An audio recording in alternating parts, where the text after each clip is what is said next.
The basic idea today for me was to convey a big picture view of the recent popular um, stacks, as we call it. What does it all mean? This is a reflection on my own journey through some of these stacks in the recent past, which is what resulted in the courses that you see on Coursera. But anyway, before I begin, I always make it a point to invoke uh, this Sanskrit sloka, Om Sahana Vavatu Sahanau Bhunaktu Sahaviryam Karavavahe Tejasvina Vaditamastu Ma Vidvishavahe Om Shanti Shanti Shanti. Because it is important for us to realize that when we are on this journey together, we are also learning from each other. We are also nourishing each other, and we are also enlightening each other.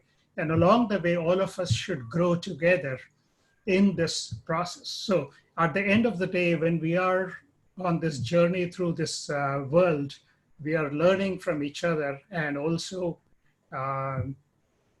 learning every single day along the way, and peace is what enables us to learn every single day. I'll take off my earphones so that I can speak a bit more comfortably. But in case you're interrupting, I'll obviously put on my earphones to listen to you. So a quick overview about me, and already Professor Rao has given a long-winded introduction, so I'm not going to delve too much into it. And as you realized, I've spent about 28 years in this field, so an old dog in this field, and beginning to realize that it's time for me to do something strange to enjoy myself. And that is where we landed up with this web development environment. So I have written a lot of papers, done a lot of research, and then finally I realized that I should actually have some impact on this world. And so I decided to learn full stack web development as a weekend hobby. And because I was noticing a lot of young students in the campus learning all these new technologies. And so when they were doing their final year project, so we have a final year project that our students do at the end of the 4-year curriculum. And so I was supervising these students, and then along the way, I realized that it's good for me to learn all these technologies. And that is what prompted me to jump into this area around 2014 timeframe. So about 6-7 years ago. Before that, I was exploring a lot on mobile app development. So I started exploring Android and mobile app development around 2011. So that sort of kept me sort of preoccupied with this kind of things. And before that, briefly, I was trying to teach embedded software to my students. So that is where the embedded software connection comes in. And then along the way, I realized while I was teaching embedded software, I realized that mobile app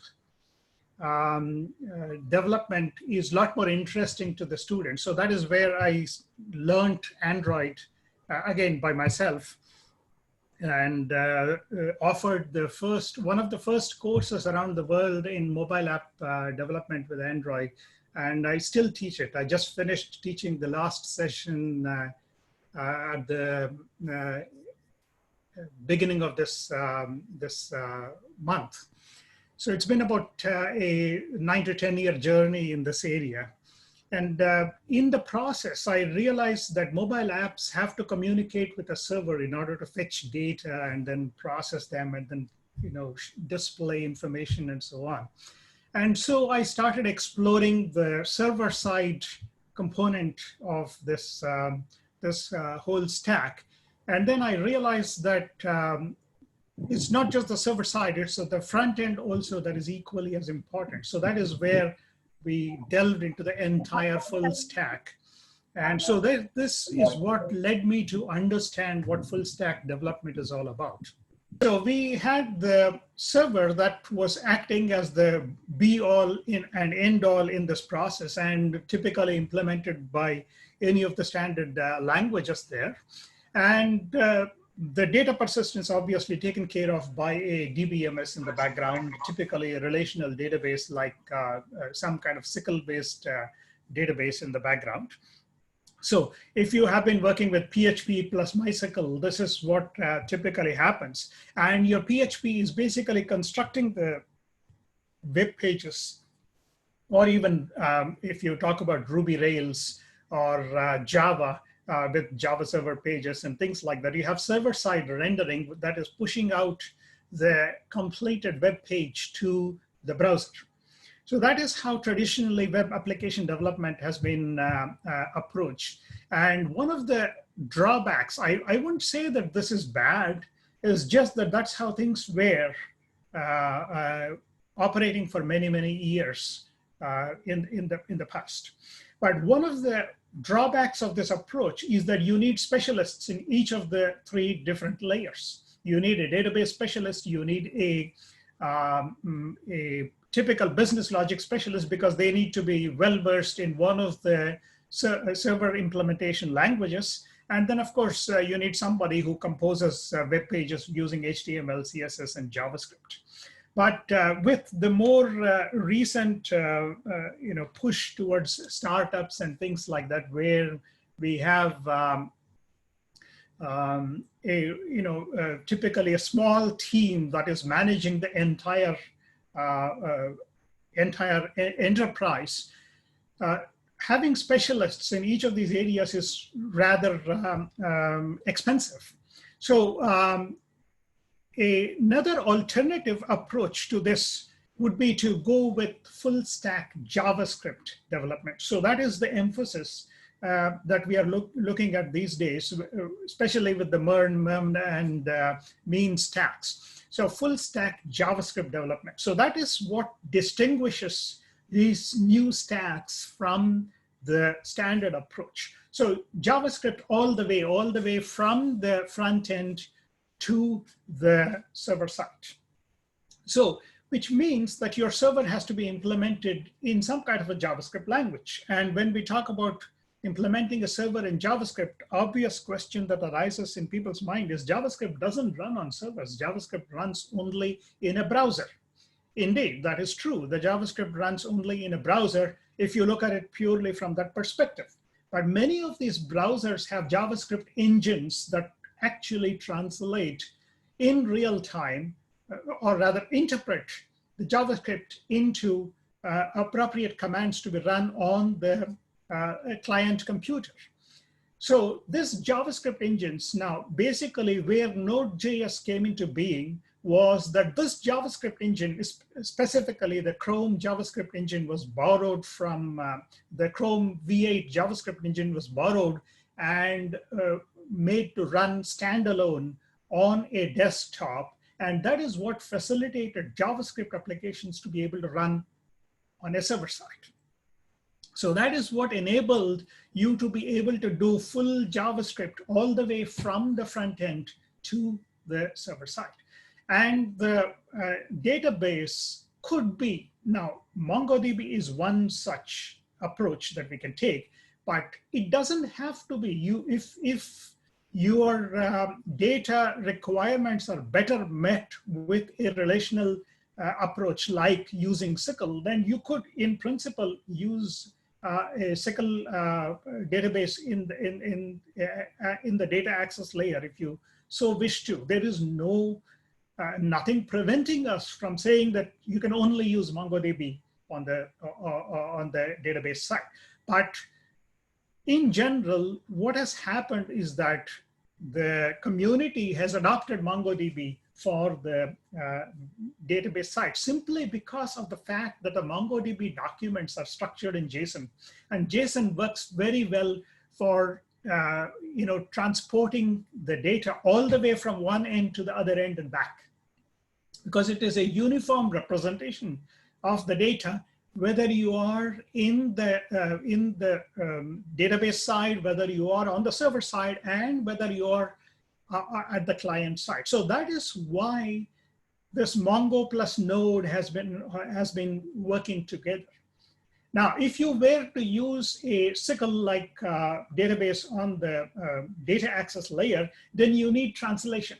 You need some kind of object relation mapping to be implemented so that you can translate the relational database structures into JSON format on the server side. So the additional overhead that gets involved there is what sort of triggered people to say, why don't we just use Mongo? And so that's how Mongo got stuck there in the data access layer. So that is something that I want you to appreciate when we talk about the new, the MERN, MERN, and MEVN stacks. Very often that is lost on people when we look at why Mongo is being used on the database side. So that's the important thing. Now, if we talk about the three stacks that we mentioned, of course, the MERN stack is something that everybody and his brother has been running around with, but that is not the only act in the town. There are two other stacks that are equally as popular, or if not just as popular. On the data access side, Mongo has become the de facto standard in some sense, and the business logic layer, Node.js with Express, has become more or less the standard at that layer. And the front end gives you a lot more flexibility. On the front end side, you have either Angular, which leads you to the MERN stack, or you have React, which leads you to the MERN stack, and then you have Vue.js, which leads you to the MEVN stack. So now that we see the connection between all these stacks, you can, if you want to, you can retain the server side and the database as M, E, and N, and then replace the front end with either React, Angular, or Vue, whatever is your flavor. And then you get all the three stacks that we are reflecting on today. So that's the important point for us to think about when we talk about these three stacks. So that sort of sets the stage for us to ask questions, ask ourselves questions on why one or the other, or why we would like to use one or the other, or should we consider all three as equal, or whatever. So that's the reason I wanted to set up that understanding for us, so that we have a better ability to discuss whatever we want to discuss today. In addition, also traditionally, as I said, the traditional websites, the way they have been working is that if you need a web page, you request a web page, the server constructs the web page and then sends the web page over to you. If you need another web page, you again send a request for the new web page, and then the new web page again comes back from the server side. So this is how the traditional websites have all been working. All the construction of the web pages has been relegated to the server, and it's the server's responsibility to take care of all these things. So the browser's job is simply to display whatever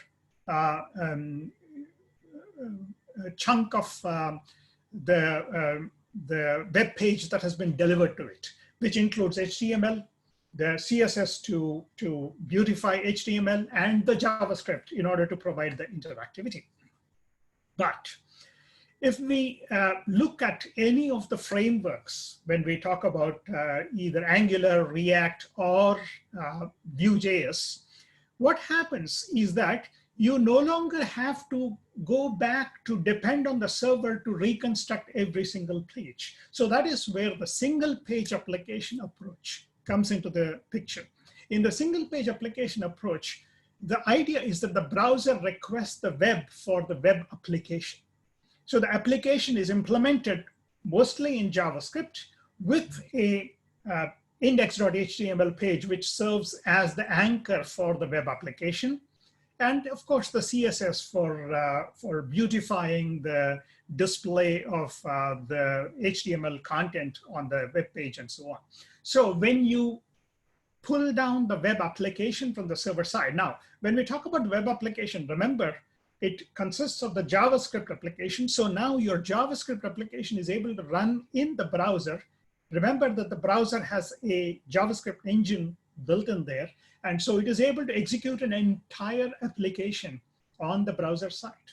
Now, if we talked about the same thing, say 10, 15 years ago, it was the case that your client side was not powerful enough to be able to run complex applications. And so single page applications never took off at that stage.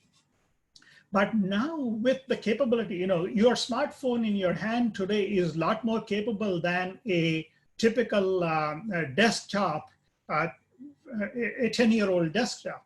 And so you're able to run complex source code, or rather complex application code on your browser, even in a simple smartphone, even a sub 5,000 rupee smartphone these days, you're able to run a complex enough application these days. So why not take advantage of that in order to be able to shift much of the user interaction capability to the browser side and let the server be purely responsible for delivering data in an appropriate format so that it can be processed and rendered completely in the browser. So that's the whole point about a web application or a single page application. And that is what is facilitated by any of these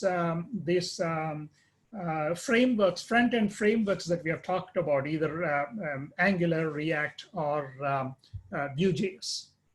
So subsequent interactions of the user with the application, most of it is processed on the client side itself. And so ultimately the request that goes to the server is purely for data. And so the data comes back in the form of JSON. That's it.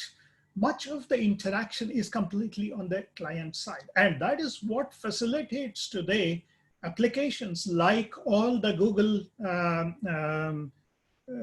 applications that you run on your browser, your Google, the Pages application, the Excel Sheets application, Google Sheets application, and so on, completely running in the browser. Even Microsoft has moved into that world with Office 365 and so on. So now you're able to run entire complex applications completely in the browser, purely depending on the server for data. Now, when you talk about JSON data, the amount of data to be pulled in from the server side is significantly lower than trying to deliver entire web pages that are constructed on the server side. So that sort of reduces the amount of demand on the network that these single page applications put on the network connection itself. So that is what facilitates single page applications to take over at this point. Now, this also provides us with a medium for us to be able to move into the mobile world. Now, typically when you talk about the mobile world, you always think in terms of apps, and apps. And so these apps are all things that are installed on your mobile device, and then you fire the app up and you expect the app to work. You don't want to see a browser-like syntax.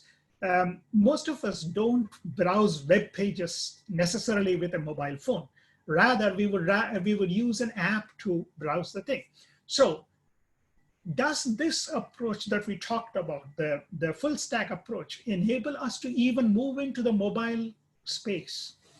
Indeed, with things like React Native, Native Script, or Ionic and Flutter, and so on, we are able to move into the mobile world with simply staying with JavaScript.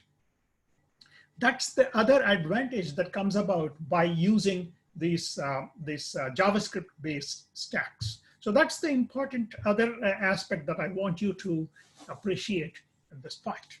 Now, before we proceed forward, one of the other things that I really like throwing in a little bit of Sanskrit subhashitas every now and then, just to help us to better understand. See, we have to be proud of our own heritage and our own culture. So I make it a point to always put in something that conveys the idea much better. So one more subhashita for you. Aneka samshayo chedi parokshartasya darshakam sarvasya lochanam shastram yasya nasti andaiva saha. So it is important to understand that science or shastra, when we talk about shastram, shastra is not what we call as Moda Nammakalu, as we talk about in Telugu. Shastra is pure science. So what came with our shastras means you take a scientific approach to examining everything. And without shastram, you have a blind person dealing in the dark. So that's why today I call myself a Sanganaka Shastri. So meaning that somebody who deals with Sanganakam, which is a computer. So why not call ourselves the right term for what we are doing? Just like Ganita Shastri, I can call myself a Sanganaka Shastri. Okay, so that's the important part. So when we look at this whole thing, there is a science behind why all this came about. So that is important for us to understand when we talk about the web application process also. Now, let me talk about the front end. What goes on in the front end side and how we are able to leverage JavaScript for being able to help us both on the front end as well as on the server side. Now, when we talk about JavaScript, very often what happens is when people learn these stacks, whether it is mean stack or MERN stack or MEVN stack, they often don't pay attention to JavaScript's unique features. This is something that I have often found people, people who understand programming to a large extent. Most of us have never formally learned JavaScript. Even I have never formally learned JavaScript. But you have to understand that JavaScript has its own unique features, which have been significantly exploited in creating these frameworks. And one of the significant features of JavaScript is first-class functions. Those that come from the functional programming domain understand first-class functions much better. But those that come from the standard procedural programming domain, even people coming from Java don't understand the impact of first-class functions. The fact that you can pass a function as a variable to another function call or a method call, that significantly provides you the power that has been exploited by many of these JavaScript frameworks, like for example, Angular, React, or even Vue.js. The second aspect is closures. Closure is another important thing that people need to understand, because I have often found that students have very difficult time understanding how Node.js works and understanding why we are able to do things like promises and observables and observable-based or observer-based implementations and things like that. Closures are an important aspect again. What closure means is that when you execute a function, if you have passed a function as a parameter, the context in which the function was passed in it retains the entire context. So the inner function will always have access to the variables with the same values as when it was actually called or when it was actually passed in. So even though the outer functions that actually passed in this function have disappeared, the values are still retained by the inner function. And that is what enables you to implement callbacks. Callbacks are the cornerstone for how Node.js works. So without understanding these two aspects about JavaScript, people have extremely difficult time understanding why Node.js works, or for that matter, why Express or anything like that works. So if you come without this understanding of JavaScript, then you are on the downward slide right from the start, and students often find it difficult. So it is important for us to emphasize to the students that you understand and appreciate JavaScript. So that is why when I teach my courses, I always tell them, learn JavaScript first. Learn the unique features of JavaScript first before you even approach these functions. Approach these various stacks like MERN, MEVN, or MEVN stack. Without a thorough understanding of JavaScript, you cannot appreciate or even leverage what is provided by all these different frameworks or JavaScript libraries, as we would call it. Now, in the JavaScript world itself, what started out with jQuery, if you have been working with web application area, say in the 1990s to early or up to mid 2000s, jQuery was the king.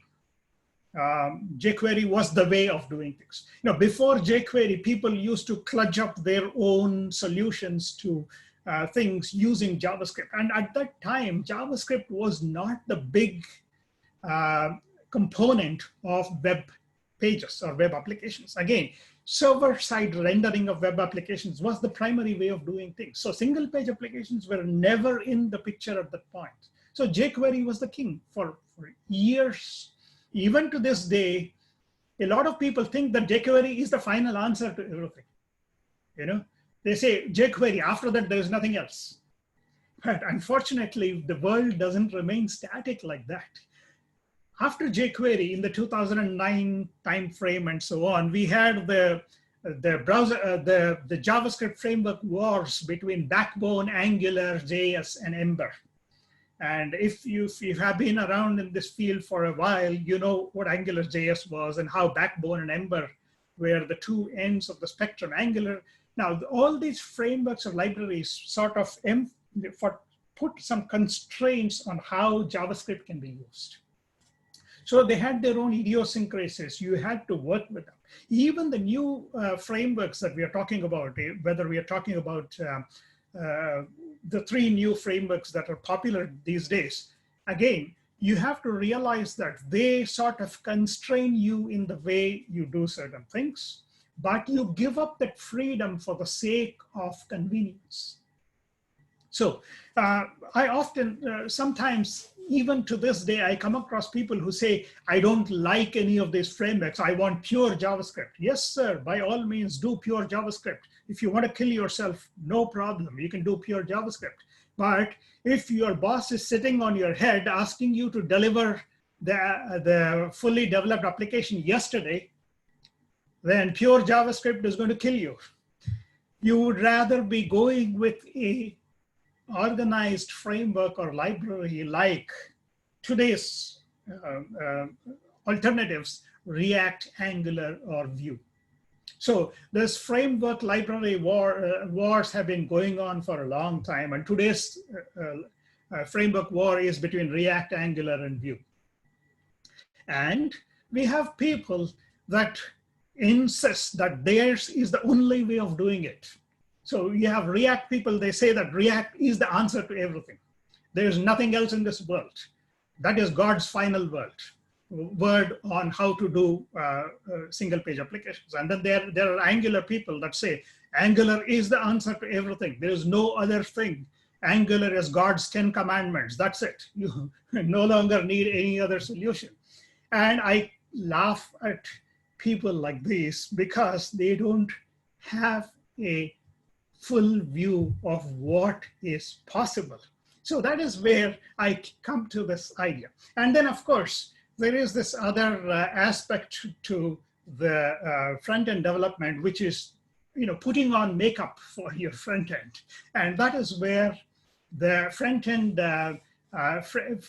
frameworks like Bootstrap or Material UI or whatever that provides a library of CSS and some JavaScript functionality that helps you to quickly scaffold out, good-looking applications. So you can take an ugly monster and turn it into a Ramba, Urvashi, or Menaka using one of these front-end frameworks. So pure Angular, React, or Vue will give you a monster like Shurpanaka, but you have to take a Shurpanaka and turn her into a Ramba, Urvashi, and Menaka, and that is where your Bootstrap or Material UI come into, to your aid. So talking about this framework wars, so that's why I thought I would remind you of one more saying from Rigveda, which part of it I'm sure you are familiar with or you have heard before. So he said, Indram Mitram Varnam Agnim Mahur Rathe Divyasa Sam Suparne Gurutman Ekam Sad Vipra Bahuda Vadanti Yagni Yamah Mataresh Shwana Mahuhu. So most of you have heard only about the Ekam Sat Bahuda Ekam Sad Vipra Bahuda Vadanti, but that comes in the context of this entire Rigveda shloka. When we talk about Ekam Sad Vipra Bahuda Vadanti, what we are acknowledging is that there is only one truth, one ultimate truth, the Brahman that we are talking about, and each of the gurus have described this Brahman in many different ways, and we have many different paths to reach that Brahman. So, but this is only in the context of a dharmic environment that we are talking about, Ekam Sat Vipra Bahuda Vadanti. That is something that I want all of you to remember, that this particular statement was from this bigger picture of the dharmic viewpoint where this Ekam Sat Vipra Bahuda Vadanti was talked about. It is not the general context in which today people use that in order to justify all sorts of all sorts of different things that people carry, different agendas that people carry about. But so be it. I thought that it is my duty to remind people about this, this aspect. Now, why did I bring about this particular thing? Now, we come from a dharmic viewpoint where to us, having multifaceted view of the same God. So you can look at the same God as, to some people, the same God comes in as Ganapati. To some people, the same God comes in as Krishna. To some people, the same God takes the rupam of Sri Ramachandra and so on. Your Ishtadevata is the one that is showing you the connection to this God. But at the same time, you are not denying the Parabrahman that we are talking about. So to us, whichever way we look at it, we are always looking at the Parabrahman at the end of the day itself. So why this concept of this saying my way is the only way? So if React people say my way is the only way, if Angular people say my way is the only way, I always laugh at them and say, you hardly understand anything about how the real world works. So that's why I thought I'd remind you of this, this shloka at this particular point. Let's go to the backend. So in the backend, we have the server landscape. If you have looked at it from a long time in the past, we have the .NET ecosystem that Microsoft has always been promoting. And then we have the Java ecosystem, the Java servers and the Java server pages and so on. And then you have the Ruby Rails ecosystem. And if you want to stretch your imagination a little bit, we have the WordPress ecosystem, if you want to call that as a web ecosystem, so to speak. But on the other side, you have the JavaScript Node.js ecosystem, which is what the MERN, MEVN, and mean stack fall under. And then you have the Python ecosystem, Python Flask or Python Django ecosystem and so on. So each one of these have their own established viewpoints. And they all address the issue from a different perspective. But at the end of the day, all of them are trying to serve up web pages or web applications. Now, this is where, if people say the mean stack is the only way of doing it, I always tell them there is always many other ways. If your particular solution is better met by another approach, by all means, why kill yourself trying to stick to the JavaScript Node.js ecosystem? If that is all that you know, then obviously that's the only solution. So if you are blinded by one way of looking at things, this is the only way and one and only way of looking at things, you are missing the whole big picture of the of this entire server landscape. So that is something that I want people to always keep in mind, that there are other ways of solving the problem. Mean stack or MERN stack or MEM stack are not the only solution to the problem. Okay. But so, for example, a lot of the people working in the big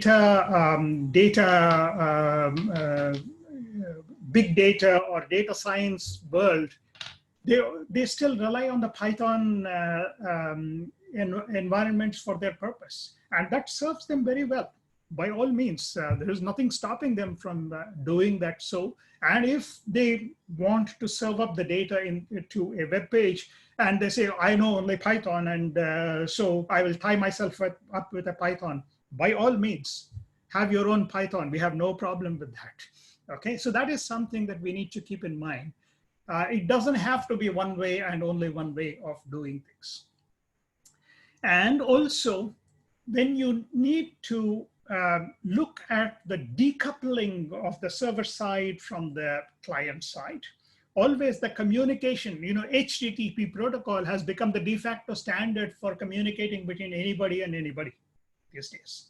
And with REST API sitting on top of HTTP, it has helped us to decouple the client and the server side. And the client can be running anywhere in the world, and the server can be moved around to the cloud, and you are still able to make the whole thing work. So the cloud backend, especially when we talk about containerization of the server and so on. I'll talk about containerization in another context when we talk about microservices later.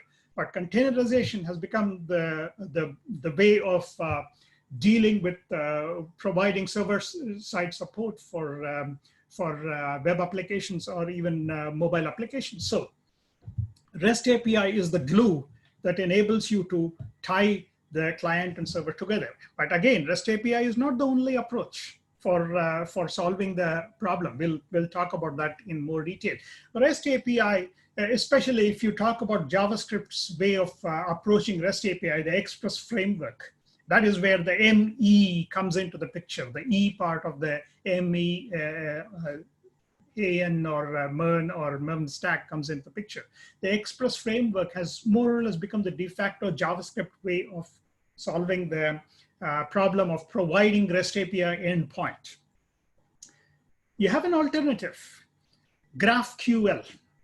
GraphQL also serves the purpose. Now, REST API is not the only way of solving the problem. You can use GraphQL for the purpose, and Facebook has been pushing GraphQL. And in some ways, GraphQL solves the problem much better than REST API for certain kinds of problems. I have to admit that, because I have sort of explored GraphQL myself, and have noticed that some situations REST API becomes sort of restrictive. So it becomes restrictive API in that sense. So there, GraphQL becomes a lot more natural way of doing queries for obtaining data. So by all means, what is going to persist for the future? I don't know. To me, both look promising, but serving different needs and so on. So again, going into details of that will be a whole lecture by itself. I'll leave it to a different stage, different point for that. And also, how are we doing on time? Is it 4:30 already? It is. I hope you are not constrained too much by time. Yes, sir. I'll keep talking and talking. So that's why I keep warning people, never give a microphone to a professor because they will never stop talking. So anyway, I'll try to wrap up in another 5 minutes or so, maximum. So the data side, the data side, we have the SQL on one side and the NoSQL on the other side. The NoSQL approaches that people have taken, MongoDB being one such example. And MongoDB is not the only way of doing NoSQL. There are other approaches, Redis or CouchDB or Cassandra. There are many other ways of doing things. SQL side also, MySQL or PostgreSQL and many others. The old relational databases have more or less given way, Oracle and and those things have given way more to SQL-based approaches and so on. So that's what brings me to the MERN, MEVN, and MEAN stack. And this is the big picture view of what we are looking at as the MERN, MEVN, and MEAN stack. You realize that the second half, or the two layers on the server side and the data access, is common for all these three stacks. It's only the front end that changes, whether you are using Angular, React, or Vue, and that's what yields you the MERN, MEVN, or the MEAN stack. So that brings me to the conclusion of my monologue. So I'm going to stop at this point, and then we'll have some discussion. I'd like to hear your opinions on this this approach. So that's why I thought, the fact that we have spent the past hour or so discussing things that are meaningful and valuable for ourselves reminded me of this Subhashita, which says, Kavya Shastra Vinodena Kale Gachati Dhimatham Vyasanena cha murkhanam nidraya kalahena va.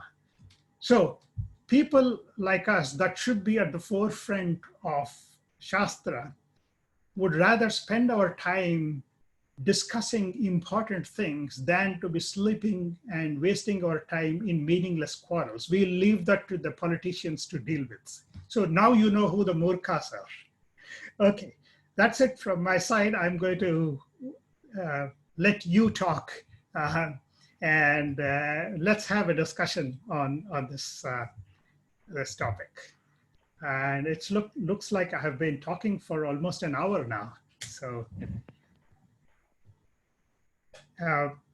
feel free to shoot any questions or challenge or present an alternative viewpoint, and then we can talk about it.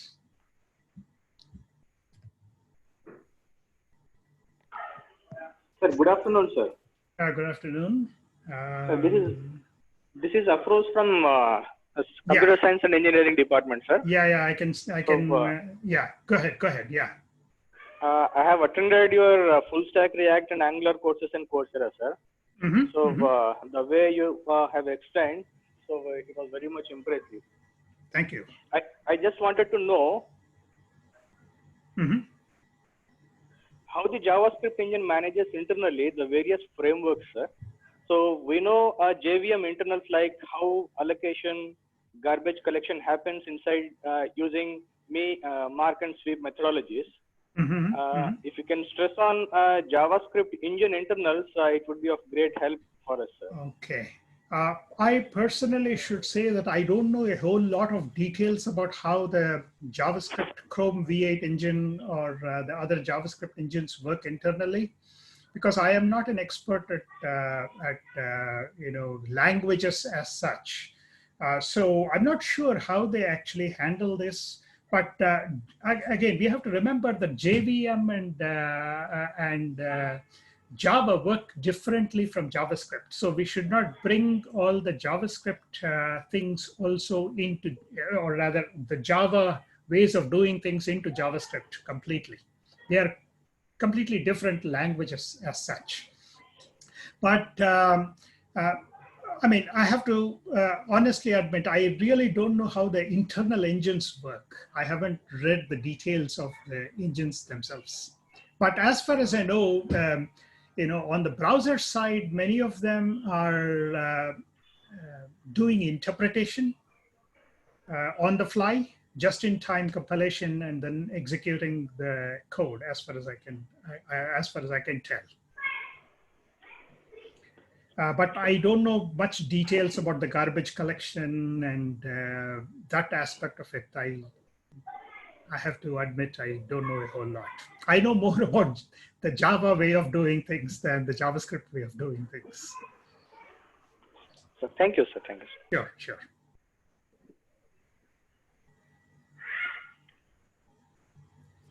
Hello, sir. This is Yeah. Ritesh. Yeah, Ritesh. I'm a CSE student. Mm-hmm. Like, I have a doubt regarding Vue.js. Yes. So, like, if we are from a small startup company and we are setting up a startup and we want to like use a main stack, like use just full stack development. So, because we are having a small team, then I guess that Angular is not preferable. Then, yeah. like React or Vue, because they are easy to adapt with the small members and new members. So like, which would be a better way to approach this situation? What is the skills of your team? So that is what will guide you to decide which one to pick up. I haven't explored Vue.js as much as I have explored Angular and React.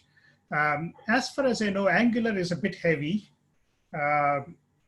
but React is more easier to pick up than Angular because React is less constraining than Angular in terms of what I call as opinionated frameworks.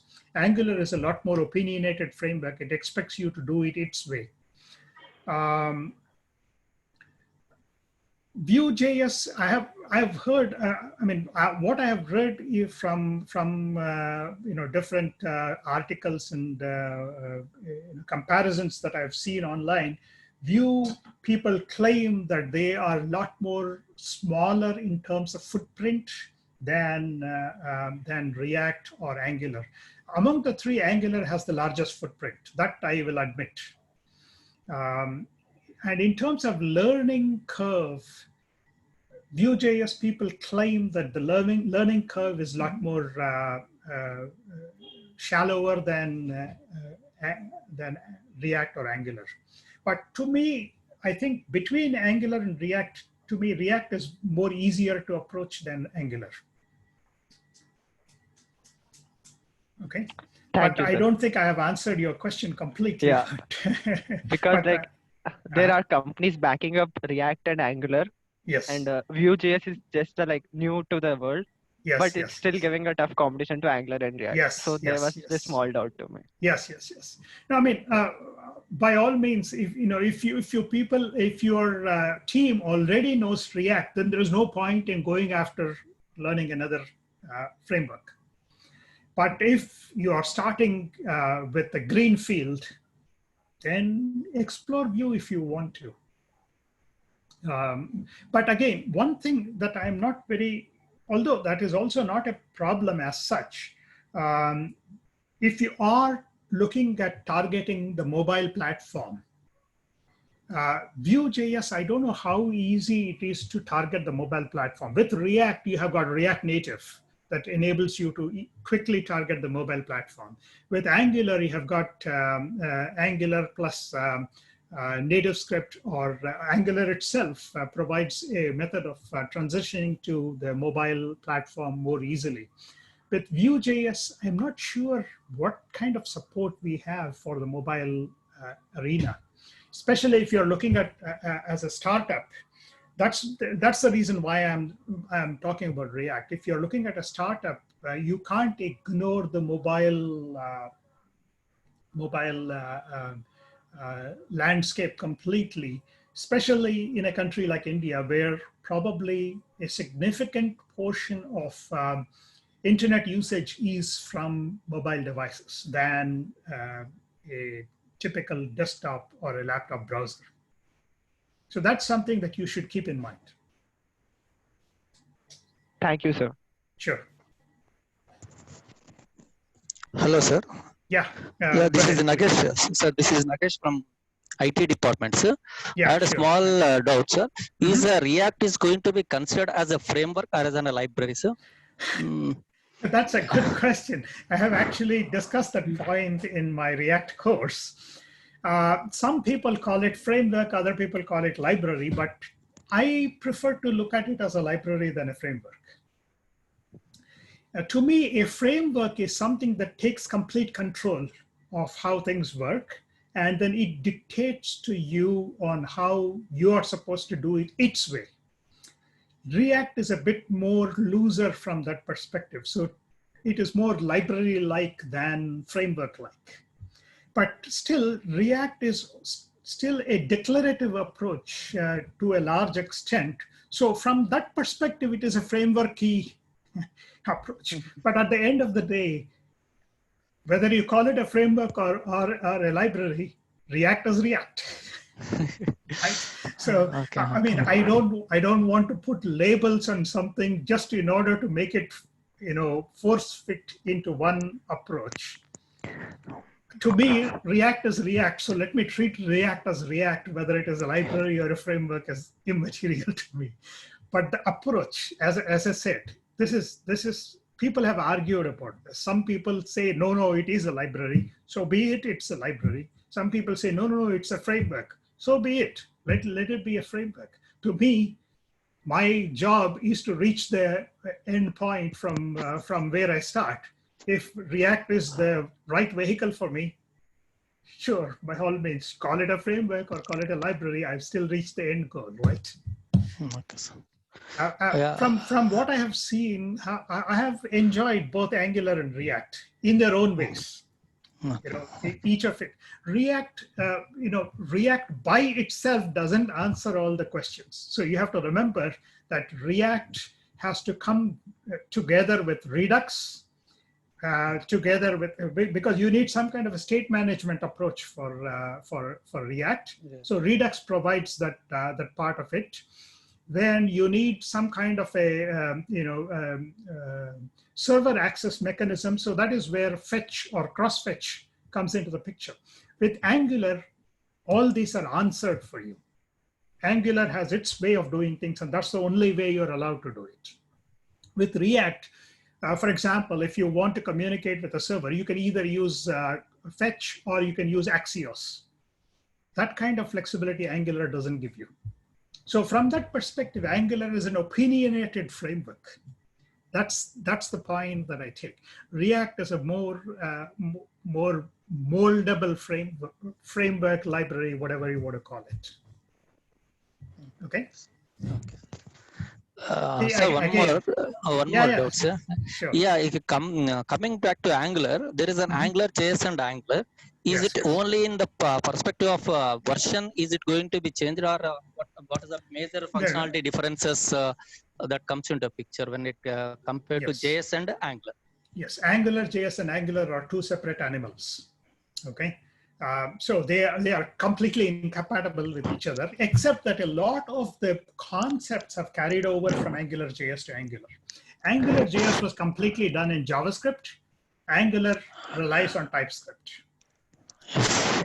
And to me, TypeScript is a nice, beautiful language which is constraining and makes sure that you do less mistakes.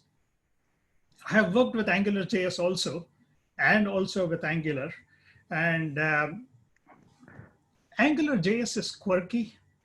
I no longer want to work with it personally. It is a wonderful framework, but it is so 2009's framework. Angular is the new kid in town. I would rather stick with Angular.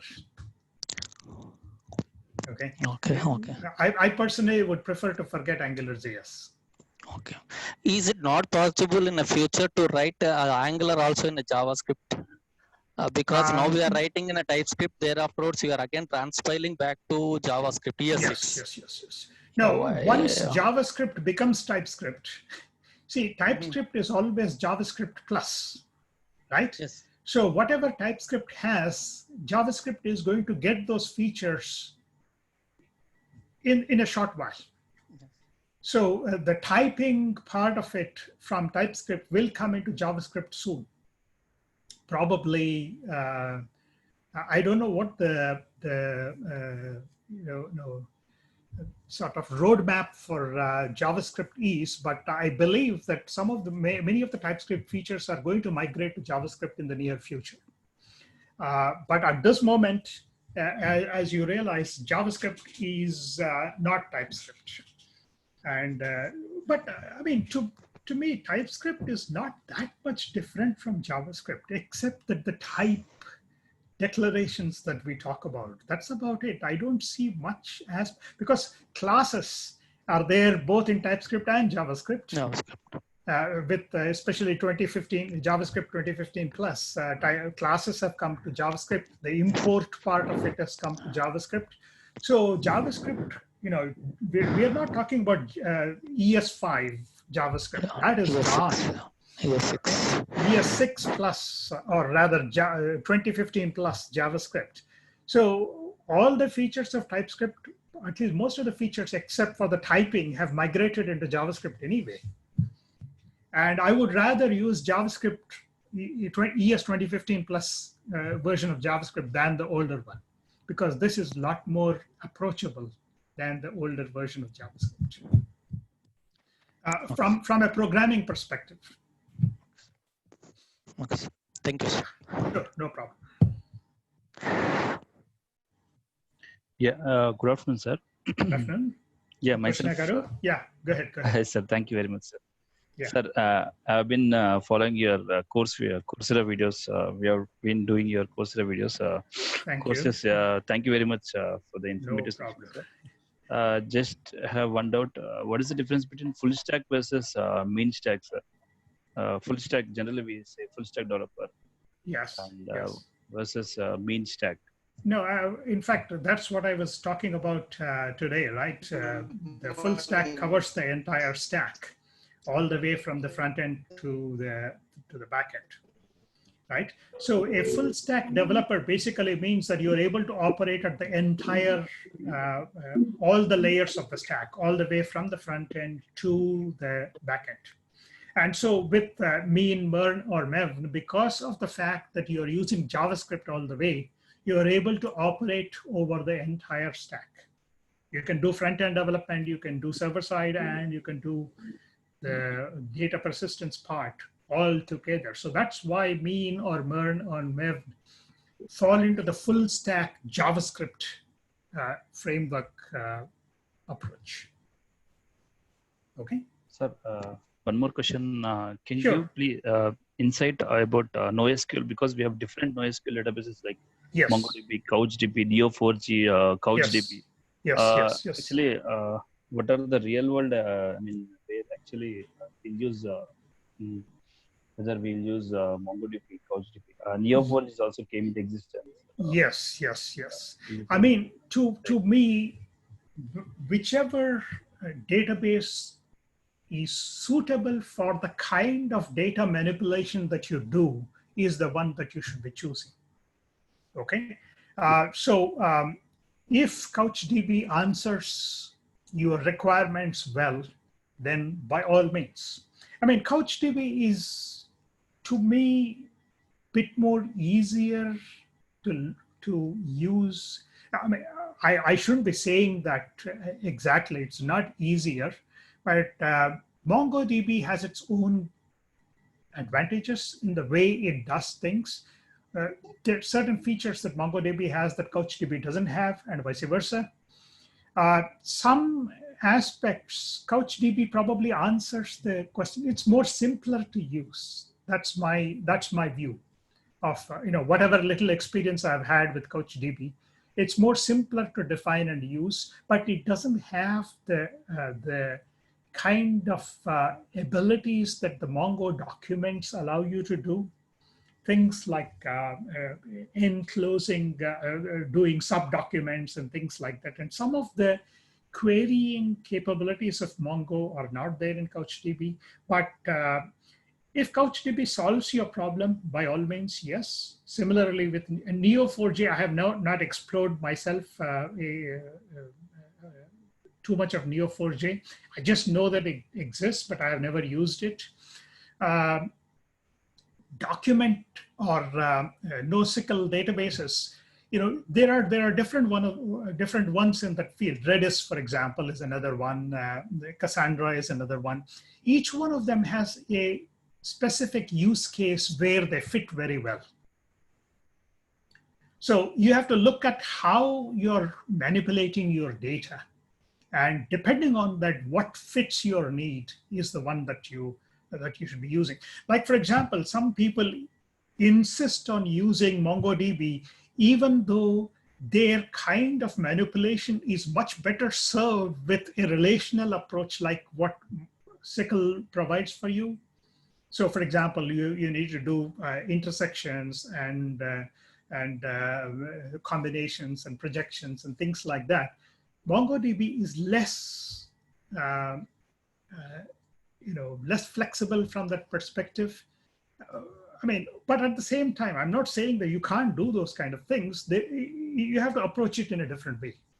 So I wouldn't say that you have to stick to one or the other. You should look at what is your use case and pick the appropriate database that solves or addresses your use case. Yeah, thank you very much. Although very often I give wishy-washy answers, as you might expect. But again, that's the whole point. There is no straightforward answer to any of these questions. A specific use case demands that a certain kind of approach is much better suited than another kind of approach. And so we should never, close our eyes to other possibilities.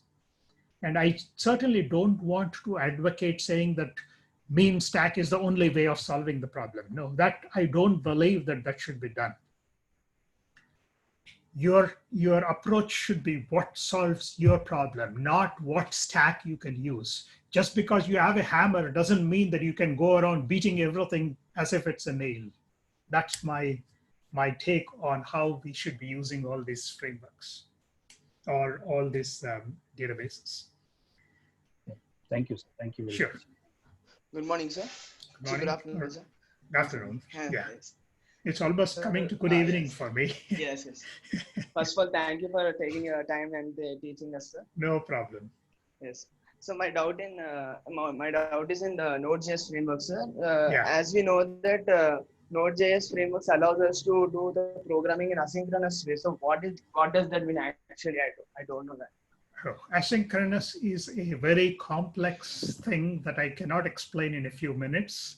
But yes. I do actually, I do actually deal with that to some extent in the course. I do explain that to some extent in the course. Asynchronous, basically, to tell you briefly, let me see if I can bring up a slide to quickly answer your question. But asynchronous basically means that you have some amount of work that you need to do that you can postpone. And you don't know when it is going to complete. So that's the point where you run into problems of how, okay. Here I have one slide which sort of summarizes. This is again from my course. Let me share this with you.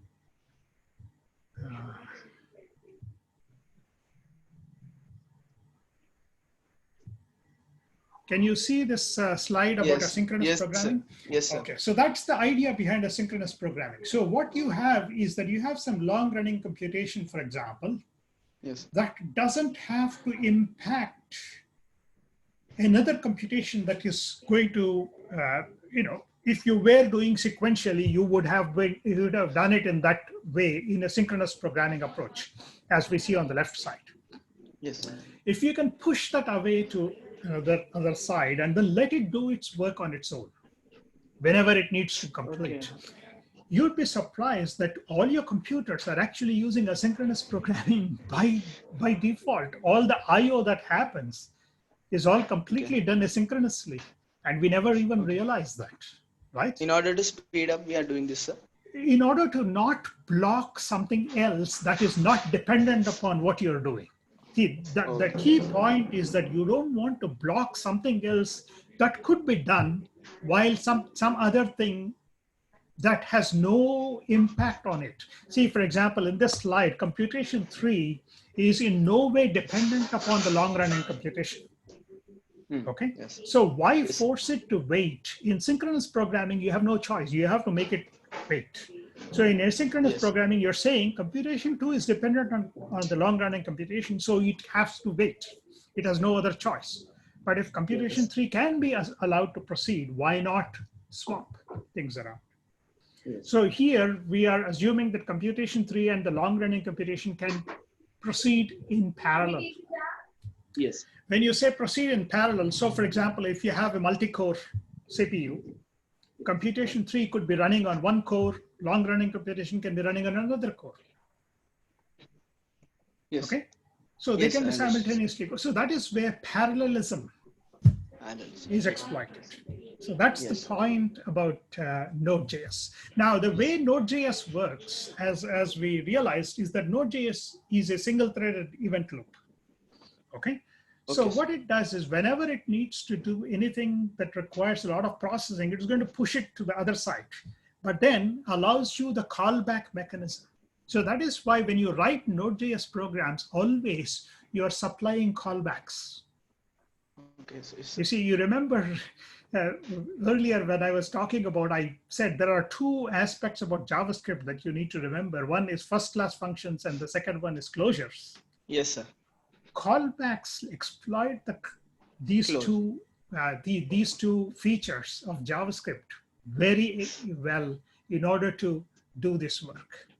So in the event loop, so that is what you're doing. You're pushing things out of the way, and whenever it finishes, whatever is pending work that needs to be done when that asynchronous computation is completed is relegated to the callback.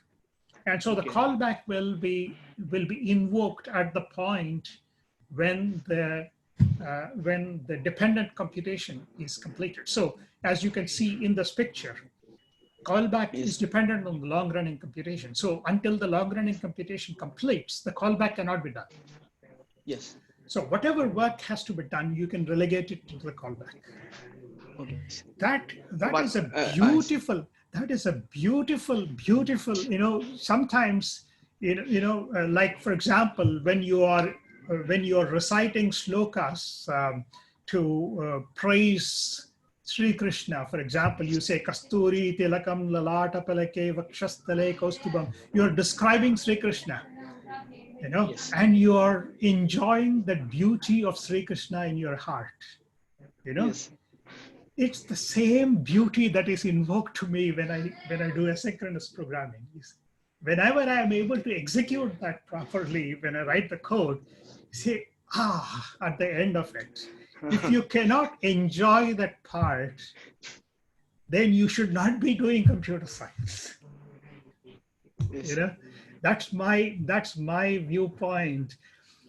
If you cannot enjoy in your heart what you're doing, then you should not be doing engineering. You're not a true engineer. Actually, I'm from MG department, so I was just listening to your profile, so I got some motivation to do in computer science, something like that. Yeah, I am an electrical engineer by training, but so I don't understand half of computer science, But that doesn't prevent me from being, there are certain aspects of computer science that are beyond me, but I don't touch them. But for example, programming, the distributed systems, those are electrical engineering, very close to electrical engineering stuff. See, for example, asynchronous programming is just like a feedback loop. Yes, sir. It's a feedback loop. Yes. Sort of thing, if you view it from that perspective. Yes, sir. Thank you for the motivation, sir. Sure, no problem. Yes. Thank you, sir. Yes. Sir, final question, sir. Sure, no, I have time. You can continue to ask questions. Okay. Yeah. I don't mind spending a little more time. I enjoy answering, people picking on my brain. Okay. Then yet another question. Is there any test bed or suit to measure the performance of front end, sir? With regard to back end programming, we have JMeter and all. Okay. With regard to the design and the performance of the front end, yes, are there any tools? Each of the frameworks comes with their own performance tuning approaches and so on that we can make use of. And many of the front-end applications, when you're running, for example, in Chrome, you have developer tools. And similarly, with React, you have React developer tools. With Angular, you have Angular developer tools. You can actually measure a lot of things with Chrome. So for example, let me bring up a Chrome window. I'll show you some of the things that could be used in a Chrome window. I'll share this Chrome window with you and then sort of show you where it is. So if you bring up a Chrome window and then you look at the developer tools at the bottom, so when you execute any of these things, you have got the console, you have got sources that allow you to view all the sources, even manipulate the source in the window itself. And so for example, the network tool here allows you to look at the network performance. It'll look at what kind of packets are being exchanged between the client and the server side, and then how you can manage all these things and so on, and so forth. So you can look at other performance metrics. Now, of course, this is just a standard Google page, but if I'm running a React or a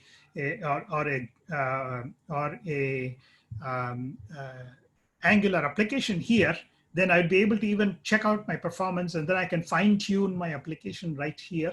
You can look at the memory consumptions here. You can look at various application features and so on. And with React, if you're running a React application, you can invoke what is called as React developer tools. You can see that I have that installed. So if I were running a React application in my Chrome window, I'd be able to see the React developer tools up and running. Let me see if I can fire up a React application quickly to sort of illustrate to you. When you ask a question, I always want to show you something running rather than, let me fire up an entire React application stack that I have running. It'll take me a couple of minutes.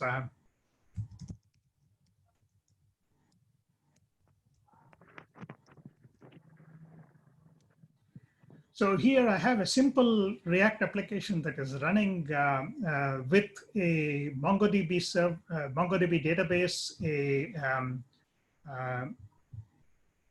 a Express server, and a React frontend.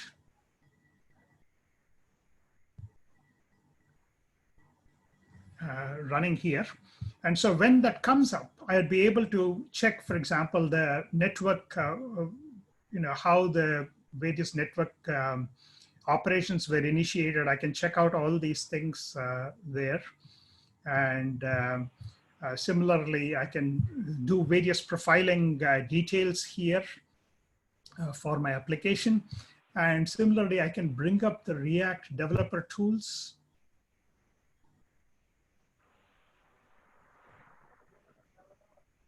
And and be able to view all these things. So you can see what all the various React components here that are running there, and then check out all the features and so on. So that is how front end typically is profiled. I don't know if that answers your question, but that's how it is.